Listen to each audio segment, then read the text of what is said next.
iremos retomar o conteúdo do movimento modernista no Brasil, certo? Esse movimento modernista, ele não aconteceu somente na literatura. O movimento modernista foi algo que teve reverberação em todas as áreas artísticas. Houve movimento modernista na pintura, notadamente. Houve movimento modernista na escultura, na música e em várias outras manifestações artísticas, perdão. Nesse momento, nós iremos focar na Semana de Arte Moderna, que teve como ano 1922.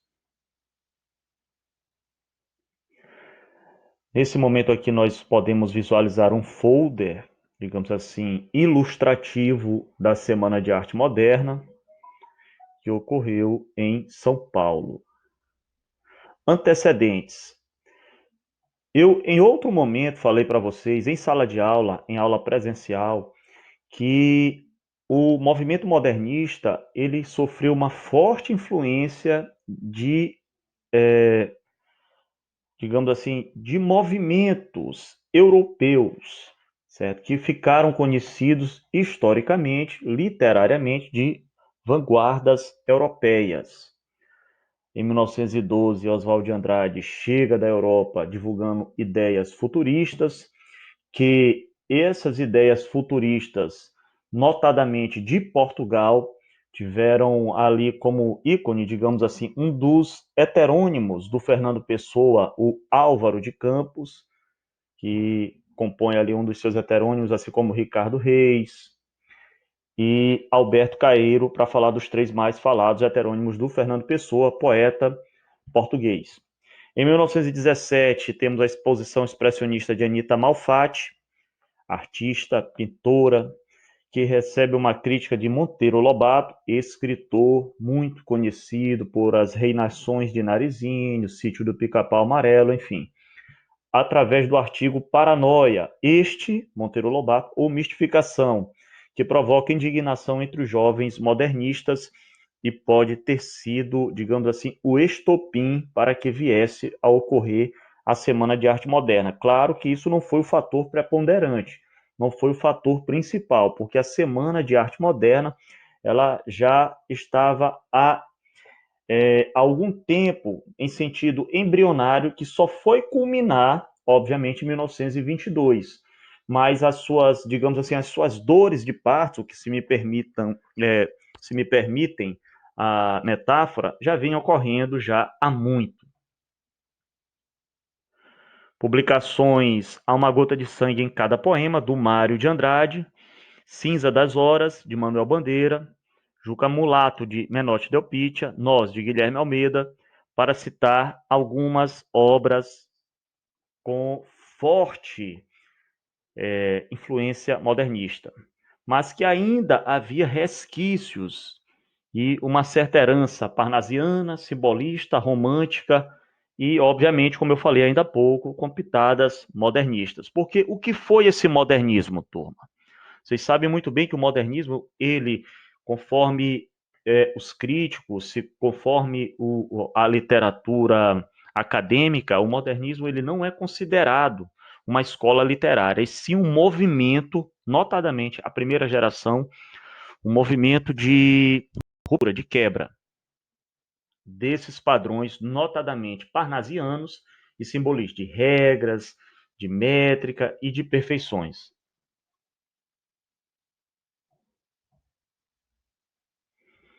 A obra de Brecheret, escultor, Monumento às Bandeiras, é recusada, causa aquele impacto ainda na maquete. E muitos anos depois, ele é erigido, tornando símbolo de São Paulo. Em 1921, Oswald de Andrade lê os originais de Pauliceia Desvairada.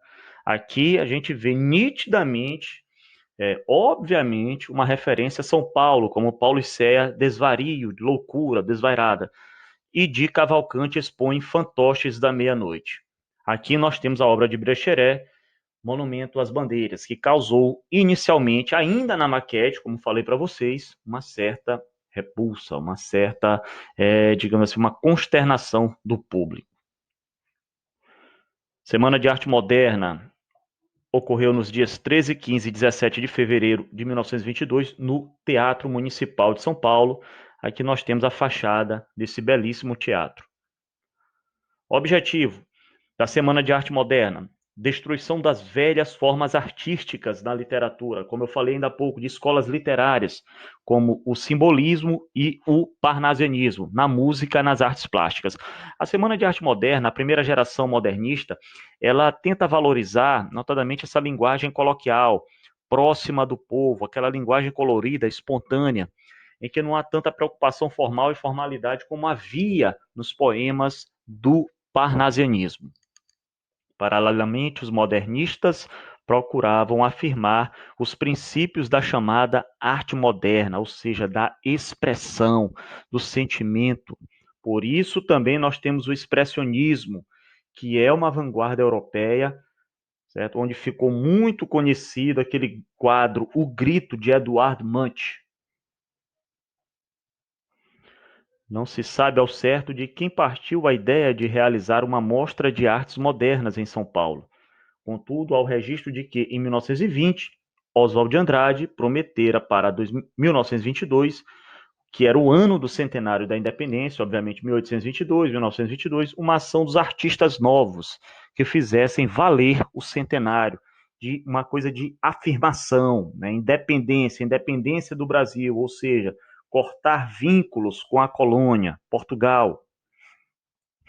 A Semana de Arte Moderna, de uma certa maneira, nada mais foi do que uma ebulição de novas ideias totalmente libertadas, nacionalistas, em busca de uma identidade própria e de uma maneira mais livre de expressão. Parece que o Brasil, né, fazendo uma pausa aqui, turma, o Brasil sempre busca essa identidade. Desde esse momento do modernismo, passando pelo Estado Novo de Getúlio Vargas, levando aí para a história, nós vamos ter na década de 60, 70, com o Brasil Novo, ame ou deixe, a questão da ditadura militar. Em 1980, nós iremos ver a questão da diretas já, que já é uma coisa mais política partidária e política social, onde o Cazuza cantava Brasil, mostra a tua cara.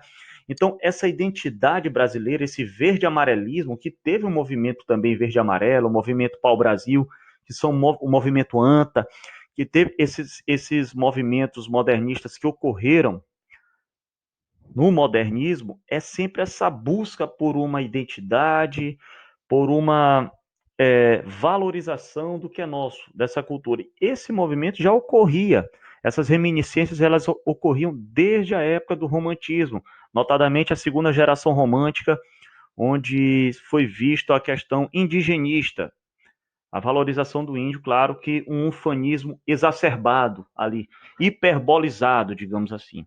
Estou continuando aqui no slide. Não se tinha, porém, um programa definido. Sentia-se muito mais um desejo de experimentar diferentes caminhos do que de definir um único ideal moderno.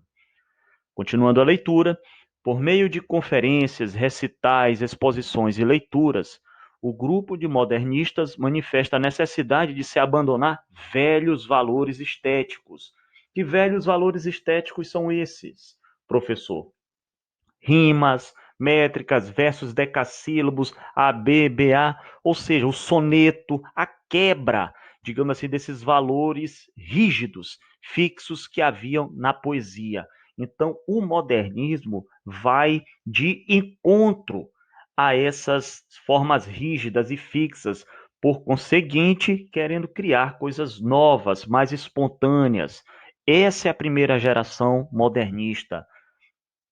De forma geral, continuando a leitura, comprometidas com a liberdade de expressão e a busca de uma identidade nacional, ou seja, sofreu influência das vanguardas europeias, mas os artistas brasileiros procuravam essa identidade. A gente pode ver a questão do herói sem nenhum caráter, agora me falha a memória, irei me lembrar, mas sempre buscando, digamos assim, essa identidade cultural própria. Semana de Arte Moderna, nós temos aqui uma fala, uma referência do Oswald de Andrade. Não sabemos o que queremos, mas sabemos o que não queremos. Isso ainda é bem atual, né? Não sabemos o que queremos, mas sabemos o que não queremos. Movimentos importantes da Semana de Arte Moderna. 13 de fevereiro. Vou passar por isso aqui, turma. Trecho da palestra do Menotti Del Pitta. Queremos luz, ar, ventiladores, aeroplanos, reivindicações obreiras, idealismos, motores, chaminés de fábrica, que nós vemos a questão do futurismo, né? Sangue, velocidade, sonho em nossa arte. Então há uma efusão aqui, uma mistura de vários sentimentos e coisas concretas, concretismo. Que o rufo de um automóvel nos trilhos de dois versos. Veja a mistura e a simbiose. Espante da poesia o último deus homérico, que ficou anacronicamente a dormir e a sonhar na era do jazz band e do cinema, com a flauta dos pastores da Arcádia e os seios divinos de Helena. Aqui Helena de Troia, Menelau, aquela história que todos conhecemos. Ronald de Carvalho. Os Sapos, poesia de Manuel Bandeira, ironia corrosiva aos parnasianos. Nós vamos ter essas pitadas irônicas, referências diretas à escola literária parnasiana. Enfunando os sapos saem da penumbra, aos pulos os sapos, a luz os deslumbra, em ronco que a terra, berra o sapo-boi, meu pai foi à guerra, não foi, foi, não foi. Aqui nós temos uma figura de linguagem onomatopaica, ou seja, melhor dizendo, a onomatopeia, onde esse não foi, foi, não foi, seria uma representação dos sapos. Oi, oi, oi, oi. Aquele, foi, não foi.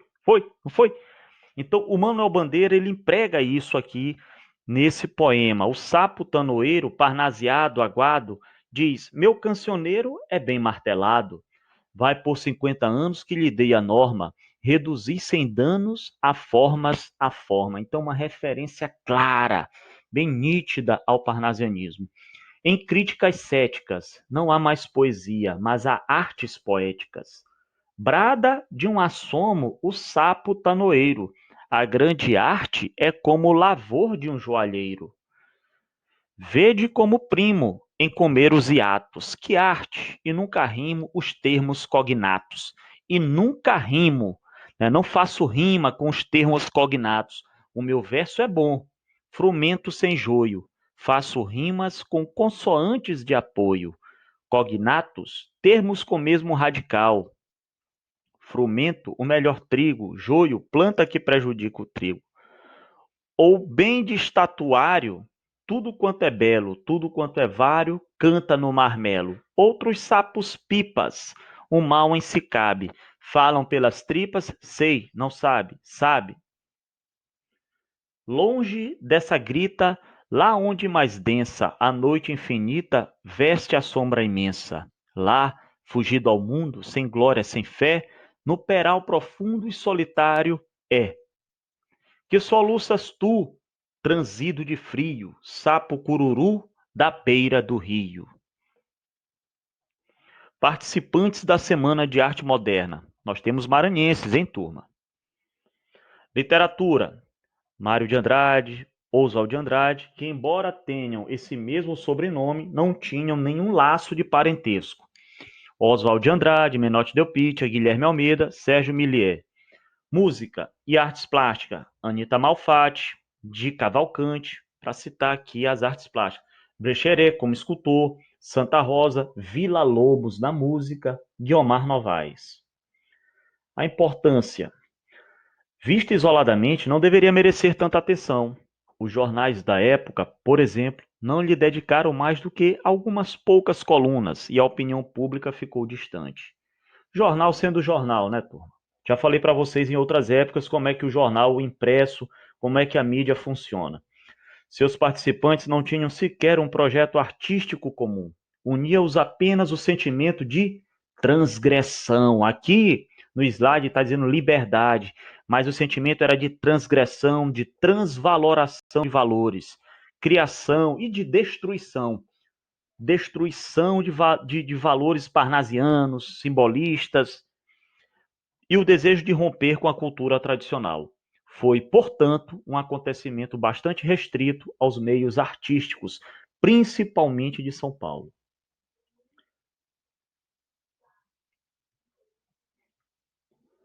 Vamos parar por aqui esse breve contexto histórico. Logo mais retornaremos com detalhamento dos escritores.